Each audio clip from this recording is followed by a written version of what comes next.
At the summit of the Brazilian media oligarchy stand the Marinhos, the richest family in the country and the owners of Globo.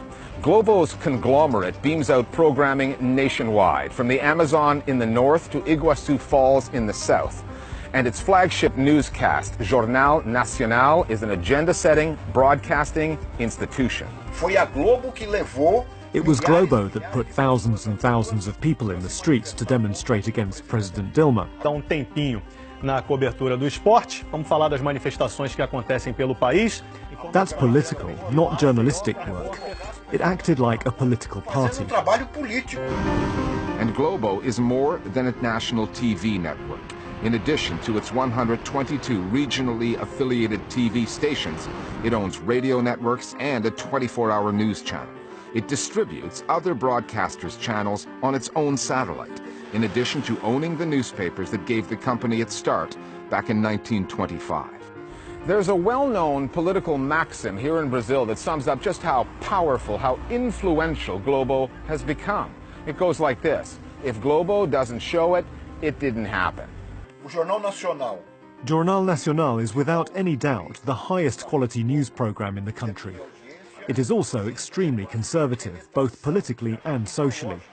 There are also numerous examples of politicians having timed specific decisions and speeches so that they might appear on Jornal Nacional on the same day. Boa tarde, Renata. Boa tarde a todos. Havia uma grande expectativa em torno deste pronunciamento do presidente Michel Temer. Jornal Nacional remains the most significant national media power associated with political power. Nacional associado ao poder político.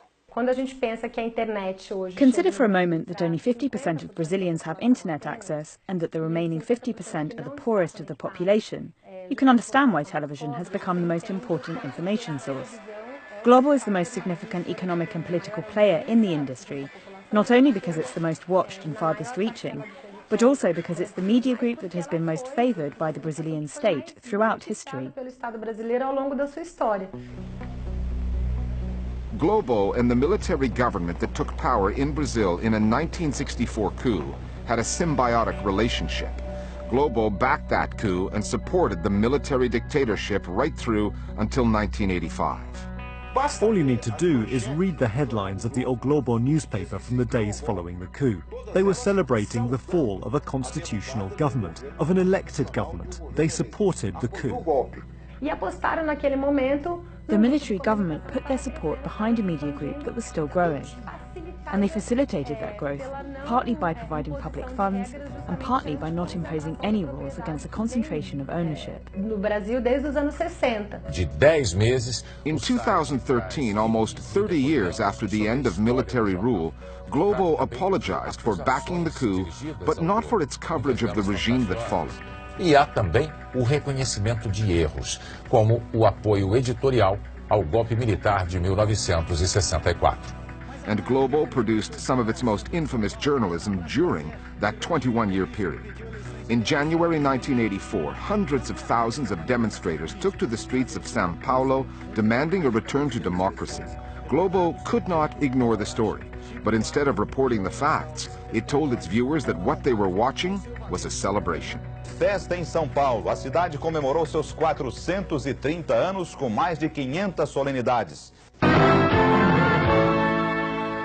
In 1989, in Brazil's first national election in more than 2 decades, a debate took place between Globo's favored candidate, Fernando Collor, and the leftist candidate, Lula da Silva. Actually, there were 2 debates, the one that really happened and the version Globo edited heavily and put on the air. The way the debate was edited was one of the biggest scandals in Brazilian television history.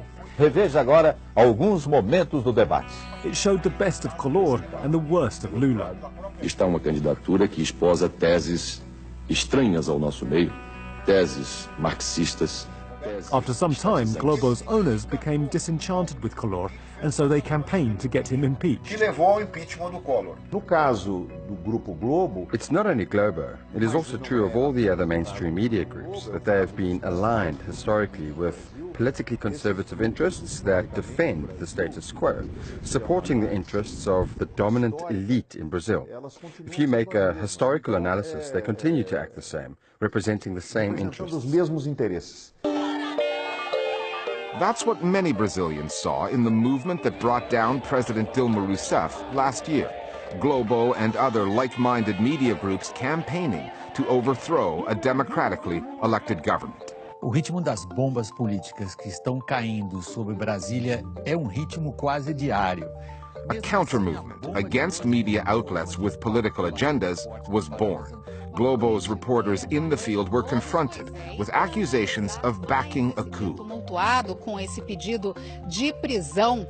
A golpe in Portuguese. At the same time, a term was popularized. Media outlets were called Partido da Imprensa Golpista, which translates to Party of the Pro-Coup Press. We contacted Globo to give the company a chance to respond to its critics. It chose not to. Globo does have its competitors, all of them owned by wealthy families or individuals. However, plurality in media ownership here has failed to deliver a plurality of views. Media owners in Brazil are, without exception, white and conservative. They compete for audiences, but do so mostly from the same political and social points of view.